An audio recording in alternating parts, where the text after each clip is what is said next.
গৌৰৱ গগৈৰ সুৰতেই সুৰ বিজেপি বিধায়কৰ ২৬ত গৰু চুৰ উৎখাত হ'ব ৰাজ্যত। ড্ৰাগছৰ ঘাটি আমি কোনো কাৰণতে থাকিব নিদিওঁ, আমি উৎখাত কৰিমেই। চোৰ ডকাইত আমি উৎখাত কৰিমেই, গৰু চোৰ আমি উৎখাত কৰিমেই। দুখীয়া নিচনা মানুহে কষ্ট কৰি গৰু কিনিব, গাখীৰ বেছি খাই থাকিব, গৰুৱে চুৰ কৰি লৈ গুচি যাব। গাখীৰ দিয়া গাই ১৭ লিটাৰকে গাখীৰ দিয়া গাই চুৰ কৰি দিছে। গৰু চুৰক উৎখাত কৰাৰ হুংকাৰ এইবাৰ বিজেপিৰো। পিছে ৰব, বিজেপিয়ে গৰু চুৰক উৎখাত কৰাৰ হুংকাৰ দিছে। আনপিনে গৌৰৱ গগৈয়ে প্ৰায়ে হুংকাৰ দিয়ে কংগ্ৰেছ আহিলে উৎখাত হ'ব ৰাজ্যৰ গৰু চুৰ।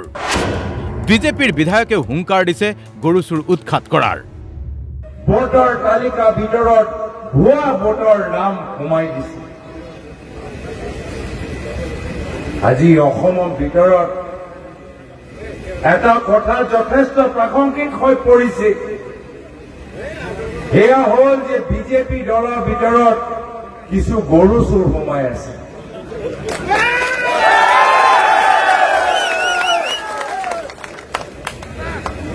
এইখিনি কথা আমি গম পাই গৈছো যে আটাইতকৈ ডাঙৰ গৰু চোৰ আজি তাৰিখত নলবাৰীত থাকে।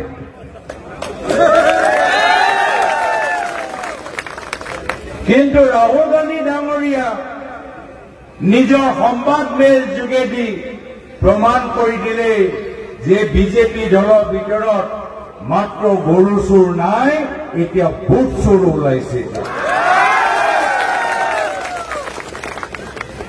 এতিয়া আপোনালোকৰ ভোট চুৰি কৰিবলৈ বিচাৰিছে। ড্ৰাগছৰ ঘাটি আমি কোনো কাৰণতে থাকিব নিদিওঁ, আমি উৎখাত কৰিম। উৎখাত কৰিমেই। চোৰ ডকাইত আমি উৎখাত কৰিমেই, গৰু চোৰ আমি উৎখাত কৰিমেই। দুখীয়া নিচনা মানুহে কষ্ট কৰি গৰু কিনিব, গাখীৰ বেছি খাই থাকিব, গৰুৱে চুৰ কৰি লৈ গুচি যাব।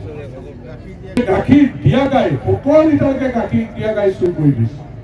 এইটো তেতিয়া মই আজি সন্ধিয়া এখন মিটিঙে আছে, জোৰদাৰ ব্যৱস্থা ল'ম যে গৰু চুৰ উৎখাত কৰিম, ড্ৰাগছ বেপাৰী উৎখাত কৰিম, মদ ভাঙৰ বেপাৰ কৰা মানুহ শান্তি দিয়া থাকিব নোৱাৰে।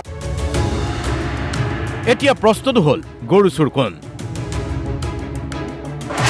গৌৰৱ গগৈয়ে কোৱা গৰু চুৰ আৰু পদ্ম হাজৰিকাই কোৱা গৰু চুৰ কোন আচলতে? গগৈ হাজৰিকাই কোৱা গৰু চুৰ আচলতে বেলেগ বেলেগ নেকি? উত্তৰটো হাজৰিকা গগৈয়ে দিব পাৰিব। পিছে ইয়াৰ সমান্তৰালভাৱে পদ্ম হাজৰিকাই নদুৱাৰত সভা পাতি কৈছে ড্ৰাগছ উৎখাত হ'বই, সাম্প্ৰদায়িক বিষবস্প বিয়পোৱা সকলো উৎখাত হ'ব। জোৰদাৰ ব্যৱস্থা ল'ম যে গৰু চুৰ উৎখাত কৰিম, ড্ৰাগছ বেপাৰী উৎখাত কৰিম, মদ ভাঙৰ বেপাৰ কৰা মানুহ শান্তি দিয়া থাকিব নোৱাৰে। মই ভাল পাইছো চকীঘাটত কিন্তু ড্ৰাগছৰ ঘৰ উৎখাত কৰি দিছে ৰাইজে, যে গাঁৱত থাকিবলৈ নিদিয়ে সিদ্ধান্ত লৈ আঁতৰাই দিছে। তেনেকৈ সামাজিকভাৱে ব্যৱস্থা গ্ৰহণ কৰিব লাগিব। পিছে সভাত ইমানবোৰ গৰম গৰম ডায়লগ দিলেও পদ্ম হাজৰিকাৰ গৰু চুৰ উৎখাতৰ হুংকাৰেহে বিশেষ চৰ্চা লাভ কৰিছে নদুৱাৰ সমষ্টিত। জামুগুৰি হাটৰ পৰা ফণীন্দ্ৰ বৰুৱা, DY 365।